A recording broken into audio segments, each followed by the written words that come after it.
अभी से ही बहू रानी रोने लगी। ये तो कुछ भी नहीं है, अभी तो सिर्फ खेल शुरू हुआ है बहू।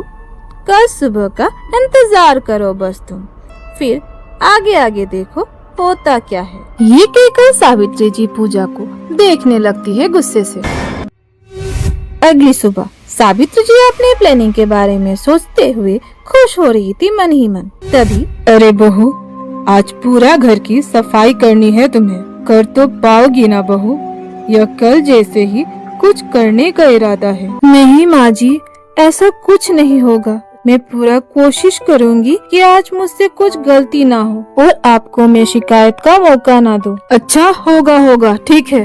अब जल्दी से जाके सफाई करो, बातें नहीं। बाद में पता चला कि सिर्फ बातें करनी आती है, काम नहीं। जी माँ जी, मैं अभी करती हूँ। आप चिंता मत करो, मैं अभी सफाई कर देती हूँ। ये कहकर पूजा पूरा घर की सफाई में लग जाती है। इसे भी सावित्री देवी एक फूलदान खुद गिरा देती है। हे भगवान, ये क्या कर दिया?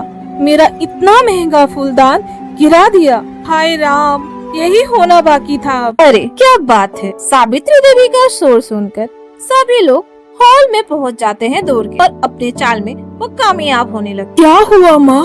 इतना जोर से क्यों चीखी आप? ये देखो क्या किया तुम्हारी पत्नी ने। मेरा इतना कीमती फूलदान गिरा के तोड़ दिया। अब यही करना बाकी था। पूजा, तुम इतना लापरवाह कैसे हो सकती हो? हाँ, एक भी काम बिना कुछ गलती के नहीं कर पाती हो क्या?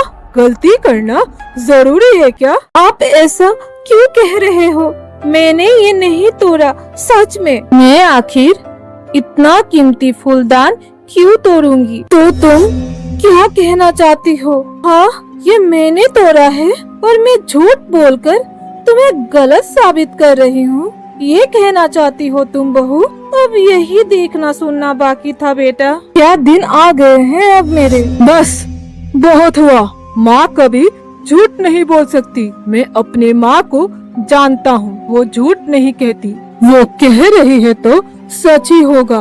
तुम अपना गलती मान क्यों नहीं लेती? हाँ, पति का ऐसा बात सुनकर पूजा की आंखों में आंसू आ जाती है और वो बिना कुछ कहे वहाँ से चली जाती है। आपको क्या लगता है पूजा ने चुप रहकर सही किया? कमेंट में जरूर बताएं। फिर क्या, आखिर कहे भी तो क्या, जब पति ही साथ न दे तो पूजा वहाँ से चले जाना ही सही समझती है। रात को नेहा पानी लेने उठती है। इधर पता है आज फिर बहू को डांट पड़ गई। आज बहू की हालत देख के बहुत ज्यादा मजा आया। पता है, उसकी शक्ल तो देखने लायक थी। अरे वाह, क्या बात है।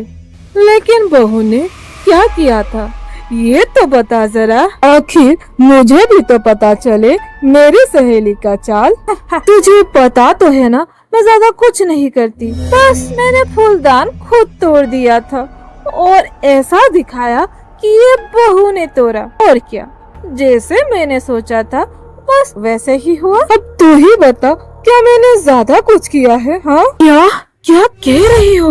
और तुम्हारी बात सब कोई मान भी लिया? वैसे तुम्हारी बहू ने कुछ नहीं कहा क्या? वो क्या कहेगी? वो तो कुछ कहेगी भी तो कोई नहीं सुनेगा और मानेगा भी तो नहीं। ऐसे भी ये मेरा चाल है, कोई नहीं तोड़ सकता। हाँ। अच्छा, ऐसा है क्या? तेरा बेटा भी तेरा बात मान लिया और अपने पत्नी का भरोसा नहीं किया क्या? आखिर भला ऐसा क्यों होगा? वो मेरा बेटा है, वो मुझसे बहुत प्यार करता है। ऐसे भी राहुल मुझे छोड़कर अपनी पत्नी पर आखिर क्यों भरोसा करेगा? ऐसा हो ही नहीं सकता कभी। ये सब तो ठीक है, पर तुम ध्यान रखना ये सब चाल तुम्हारे ऊपर कभी उल्टा ना पड़ जाए। मेरी बात को समझ तो रही है ना? तो हाँ ठीक है, ऐसा कुछ भी नहीं होगा जैसे तू सोच रही है। मेरा बेटा हमेशा मेरा साथ खड़ा रहेगा, मुझे पता है। हे भगवान, ये सब माँ कर रही थी। आज जो भी हुआ वो माँ ने जानबूझकर किया था, पर माँ ये सब क्यों कर रही है? माँ भाभी को ना तकलीफ देकर क्या करना चाहती है, क्यों कर रही है आखिर? नेहा ये सब सुनकर शौक हो जाती है और अपने रूम में जाकर सोचने लगती है, आखिर माँ भला ऐसा क्यों कर रही है? अगर भाभी निर्दोष है तो क्या मुझे भाभी की मदद करनी चाहिए? और अगर मैंने ऐसा कुछ किया क्या माँ को उससे दर्द होगा? नेहा ये सब सोच ही रही थी और इधर सावित्री जी फिर से अपनी प्लानिंग में लग जाती है। अब तो और ज्यादा मजा आएगा।